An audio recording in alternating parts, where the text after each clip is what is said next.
আমরা এত গরমে ভাবলাম কোথায় যাব তো আমরা চারমিনারে যাচ্ছি। চারমিনারে সবসময় তোমাদের ছবি ভিডিও অলরেডি দেখানো হয়ে গেছে, কিন্তু আজকে ভাবলাম তোমাদের একটু ব্লগ বানিয়ে দেখাবো যেখানে মার্কেটিং লেভেলটা মানে কোন লেভেলের এখানে মার্কেটিংটা বসে।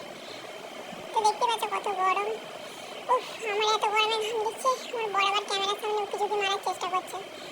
এই দেখো উঁকি মেরে দিয়েছে, থোবড়া দেখিয়ে দিয়েছে। দুজনেই আমরা থোবড়া দেখিয়ে দিয়েছি। তো চলো দেখা যাক। প্রথমেই দেখতে পেলাম সুন্দর সুন্দর টয়, সব টয়। এখানে ডোরেমনও আছে বাবা। এই যে চারমিনার উঁকি মারছে। এবার যাবো আমরা ভিতরে। দেখতে পাচ্ছ কোন লেভেলে মেলা বসেছে।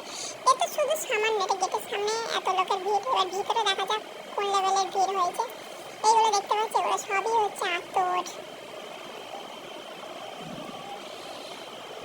চলে এলাম চারমিনারে। এবারে দেখা যাক মার্কেটিং। দেখতে পাচ্ছ কত সুন্দর সুন্দর জুয়েলারি। এটা তো সবই কম। এরপরে আর দেখাচ্ছি, দাঁড়াও। আসল টুইস্ট, कहानी में ट्विस्ट अभी बाकी है मेरे दोस्त। এবারে শুরু হচ্ছে লেডিসের সব গয়নার জিনিসপত্র। এইসব বাক্সর গয়নাগুলো আমাদের দেশে 400-500 টাকা থেকে শুরু। এখানে 100 টাকা দিলে এগুলো অ্যাভেলেবেল পাওয়া যায়। এই দেখো কত হার। দেখে পছন্দ হচ্ছে না? আমারও খুব পছন্দ ছিল, যেন মনে ছিল সব ব্যাগে করে তুলে নিয়ে চলে যাবে, কিন্তু কিছু করার নেই, পকেটে পয়সা নেই। খালি চোখ থাকতে চোখে দেখে ঘর চলে যেতে হবে। যেদিকে তাকাই সেদিকে শুধু চুড়ির বাগান, হাড়ের বাগান, কানের বাগান, কিন্তু হাতে পয়সা নেই, তাই জন্য কিছু কিনতেও পারছি না। শুধু দেখে দেখেই ঘর চলে যেতে হচ্ছে। দেখতেই পাচ্ছ কত সুন্দর সুন্দর এখানে চুড়ি, নানা রকম ড্রেসের সাথে ম্যাচিং করে পরা যায়। আমার বরকে বলছিলাম এই ঝোলাটা কাঁধে তুলে দাও, ও বলছিল দেওয়া যাবে না, অনেক দাম।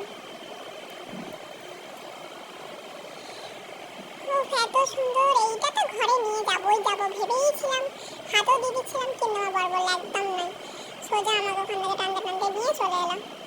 তো দেখো কত গরম, কত ঘাম দিয়েছে মুখেতে। মুখটা পুরো থোবড়াটাই অন্যরকম লাগছে ক্যামেরাতে। কত সুন্দর লাগছে।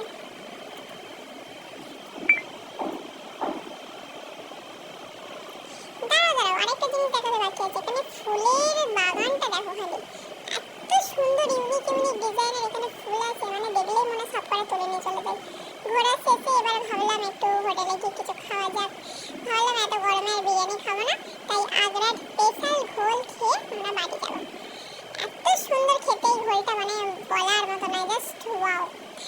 তো ঘোল খেয়ে আমরা বাড়ির উদ্দেশ্যে রওনা দিলাম। তো চলো বন্ধুরা, ব্লগটা ভালো লাগলে অবশ্যই কমেন্ট করে জানাবে।